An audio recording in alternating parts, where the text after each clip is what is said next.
Hi, this is Derek Murphy. I wanted to talk about the difference between commercial books and literary books, or commercial fiction and literary fiction.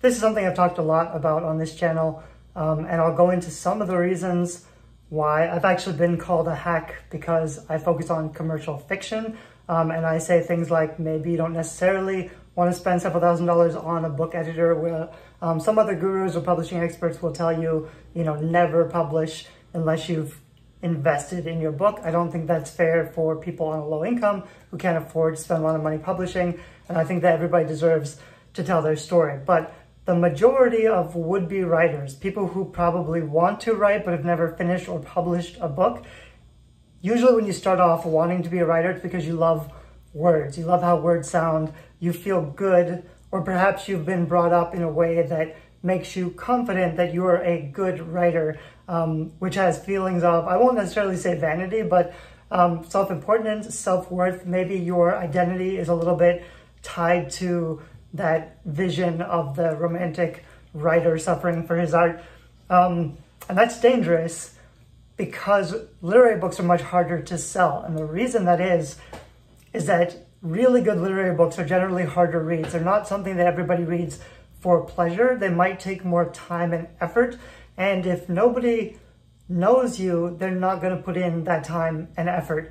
They may take a risk on a book, but within the first few pages, if they aren't confident that book is going to go somewhere and take them in a satisfying resolution, they're not going to put as much time. The more time they spend on something, the more satisfying they're going to expect to be. And so a lot of first-time new authors, they focus way too much on the words and the sentence patterns, and they read it out loud and they choose the perfect word. And that feels really exciting, but it may not make a difference to reader satisfaction, which is mostly about the content and the story.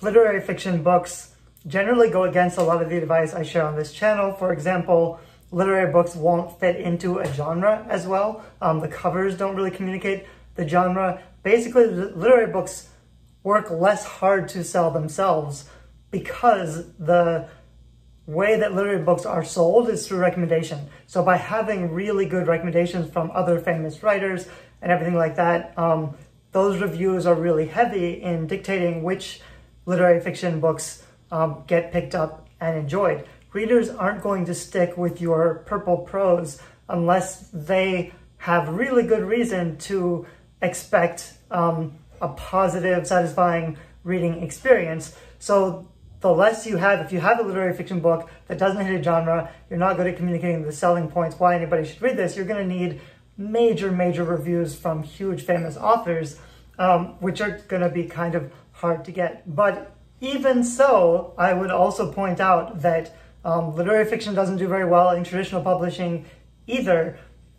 Traditional publishers aren't really looking for literary fiction. They sometimes do print them, but they're taking a really big risk. And as was the case recently, I don't remember the title, but recently they decided that some big literary young adult book would be the next big thing. Publishers decide, they take big risks. So they did like $1 million commercial advertising campaign for this book, assuming that because the border wall and immigration and cultural identity was such a hot topic, they felt like this young adult book was going to be the next big thing. They invested a lot of money into it, but they didn't get actual feedback from real readers or the market. So it used to be the case that the publishing industry could choose those literary fiction books and they could market them really hard, and readers didn't really have a lot of choice in what to read.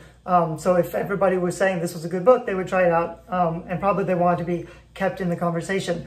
But to a great extent now, in a way that it hasn't been the case ever in previous decades, the market really does demand what succeeds and what fails. So that book got really heavy negative reception from bloggers, and not only bloggers, like they tried to make, I think it was like they tried to make the immigration offices or like the young adult library associations of those border cities where the events were supposed to unfolded, they tried to kind of make it like mandatory for those people to promote this book.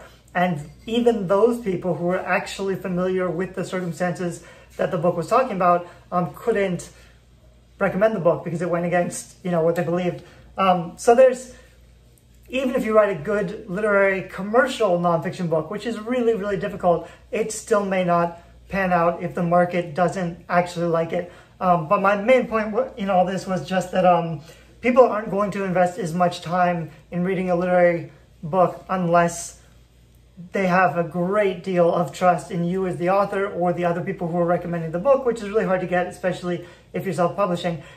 Literary fiction just doesn't sell very well. I don't think if you want to be a writer, you should focus on literary fiction, because the other thing that I think is even more important, and I like to say that the difference between literary and commercial fiction is just, are you writing for yourself or are you writing for readers? Is your pride in being a good writer more important than the reader's actual experience of reading the book? Or it can be a little bit of hubris where you think your book is going to be great, but you haven't actually asked anybody and you haven't actually read any other books in your genre. You're just assuming that because you're a good writer, you can just write this book.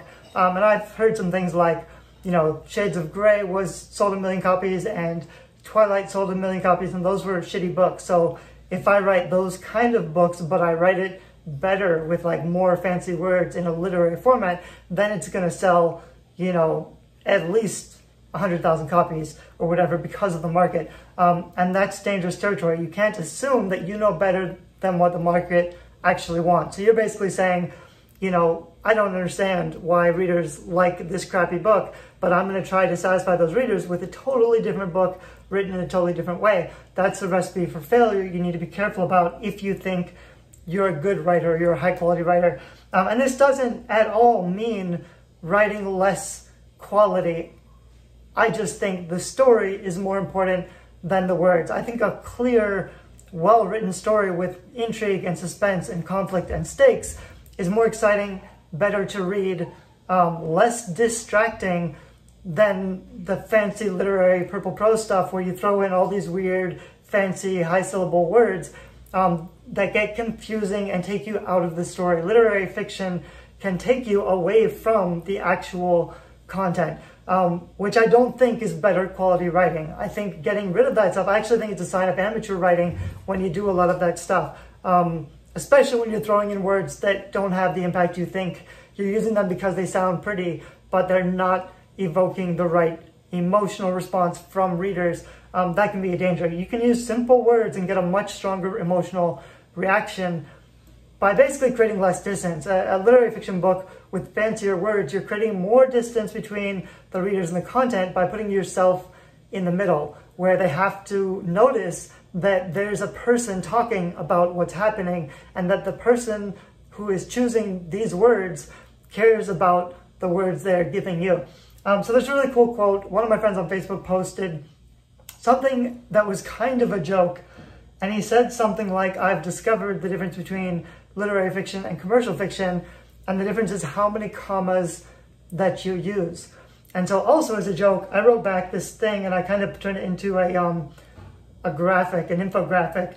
And my response was, commas are pauses in which to savor the harmonic discord of each individual lulling syllable. A comma says, appreciate this word that I've chosen for you. And I thought that was kind of fun. And it actually seems really relevant and relative. And I wanted to really focus on that because we made it up as kind of a joke, but the more I thought about it, the more it really resonated with me.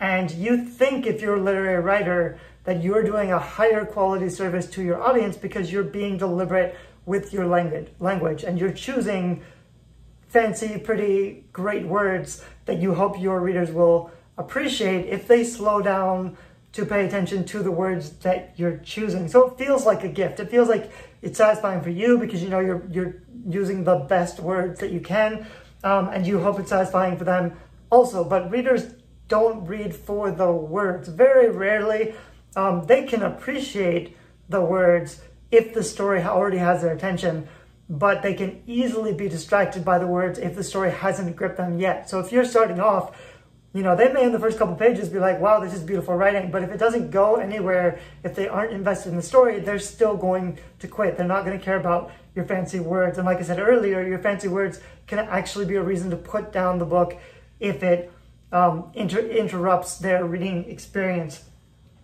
So commas are basically like, the more commas you use, you're basically saying, you know, pay attention to this phrase. They can be done really well. It's basically a signifier for the readers to slow down. I've used like Grammarly and Pro Writing Aid, and they tell me my commas are all, you know, completely wrong and all over the place. But I use commas deliberately when I want readers to slow down and think about something important. Or I'll use a stop or a paragraph break for the same effect. In another Facebook comment in my group a few weeks back, we were having a discussion about something. Sometimes in my Guerrilla Publishing group, we have really good discussions, and I just take everything and make it into a blog post. I'll probably do this, but the topic came up, which it does on and off, about, you know, good writing, expert writing, craft, literary fiction. And I use the word conceit in the sense that you're either writing for your audience on purpose. You're either writing commercial books, which just means you want more people to enjoy the reading experience than choosing to write something that's going to be limited to a smaller number of people who can appreciate it. That's a choice. You've got the skills, you're a writer, you enjoy writing. If you only enjoy writing literary fiction, you may have to suck it up and realize that you can never make money with your books. And of course, you can be that 1 in a million who gets a traditional publishing contract. It's unlikely. I mean, even 1,000,001, there are easily millions, 10 million, 20 million writers in America who are writing literary fiction books. So the odds are against you to start with. But you can do that. I'm not going to say you don't follow your dream if that's what you want to do, but you have to decide if you want to write that kind of book. Not only is it going to be harder to get people to be satisfied, but also it's not going to earn as much. Even if you do tremendously well with a literary fiction book, you're still probably not going to be making a living with your writing. You might get like 100K advance, which is also very unlikely because an average advance for a new writer is more like $10,000. But if you got 100K advance and it's split over 3 years, you get about $30,000 a year. And that's assuming you don't earn out your advance, which almost, no books actually do. So you might, make some money and become famous for writing a literary fiction book, but you're not going to be earning a lifetime of income. I like self-publishing because it gives you more control. You can produce a lot faster. You can be direct with your sales. You can know your conversion. You can communicate with your writers and basically build a long-term author platform in a way that you couldn't do with a traditional published book. I have a lot of traditionally published friends, which sadly write great, amazing books that perform pretty well, but they're not making a living with their writing. Their books don't have any reviews on Amazon because the publishers haven't really figured out how to market or why they should market books online.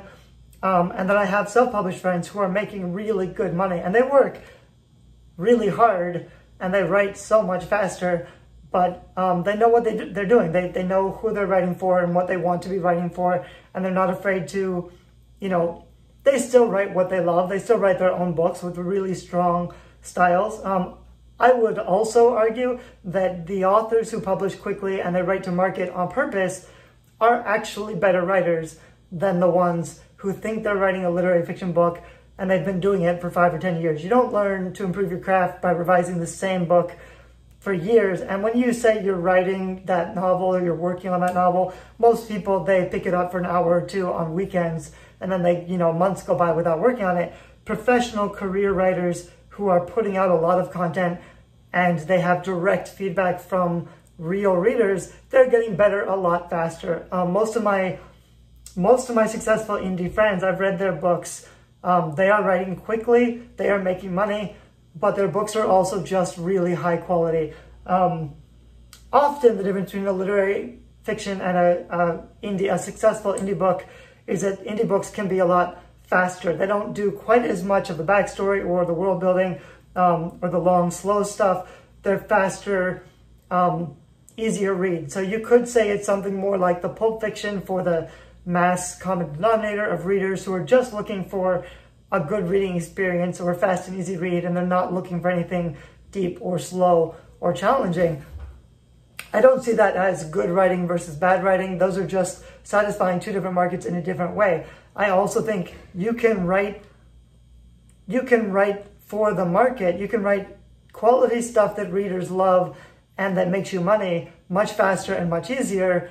Then on the other hand, you can write, those long, slow, polished, more literary fiction books that are harder to sell and take more time. So as a business perspective, you can choose to write what you love or to do what you're more interested in, but I will tell you, writing is so much more sustainable, more enjoyable, and more achievable in the sense that you will become a better writer faster. You will figure out the marketing and the sales faster if you are putting out more content. So I think the way to become a full-time writer, not only is it easier if you're writing to market on purpose, but you're going to be learning a lot faster. You become a better writer and a better business person a lot faster. You'll start seeing the money and getting profitable much faster than if you try the other path, which is slow and arduous and rife with indecision and frustration. It may still work out. It's just you're choosing the harder road. And writing is frustrating enough as it is. So me personally, I would like to write those literary fiction and nonfiction books, and I will write those in the future. But I'm, in the meantime, learning how to become a really good writer while also building a really big platform for both fiction and nonfiction so that when I want to write those books, I can get a publishing deal pretty easily because I can show that I've already built my platform. That's something publishers are really looking for. So if I wouldn't write a literary nonfiction book or fiction book if I didn't think I could sell it. But once I've built a really big platform, I may decide I want to write one just to prove that I can write one, even though I will know that my big platform who likes, my other stuff may not appreciate it as much. It's a harder sell. It really is kind of a vanity thing. So that's why I use the word conceit, because you're not just doing it for the money. You're not just doing it for readers. You're really doing it, to prove that you can do it, to prove what a good writer you are, because you enjoy it. So you're doing it for your own personal enjoyment and satisfaction. Conceit is kind of a negative word, like an insult. And so a lot of people in my Facebook group got kind of upset that I used the word conceit, but I also use the word selfish a lot. And I know that those words kind of rifle feathers. I've gotten in some online arguments for those reasons, but the main idea here with this video and most of the stuff I talk about, I think the difference between commercial fiction and literary fiction is really, is it about you or is it about your audience? It's not actually a solution for you to try to compromise and write half for you and half for your audience. If you try to compromise that way, it just means you won't be fully satisfied and readers won't be fully satisfied. There are ways where you can write 100% for you and enjoy it just as much, and make sure you're writing books that readers actually love and are willing to pay for and are already looking for to some extent, because it's very difficult to attract one audience and try to convince them with something new and different that they're not looking for. It's so much easier to give an audience what they are already looking for and what they already want. If you position your book that way as something they already want, it's an easy one click. You don't have to convince them. You don't have to work on trust and reviews, because the book will sell itself because it matches what people are looking for. I don't think it's a difference of skill. I don't think it's a difference of talent, though it is definitely a difference of how much time it takes and possibly how easy or how hard or how frustrating it is. I don't think ultimately it's a difference in how rewarding it is. I wouldn't say literary fiction is more rewarding. Depends on why you write and how you write and things like that. But anyway, those are my comments on literary versus commercial fiction. Let me know what you think down below. Bye-bye.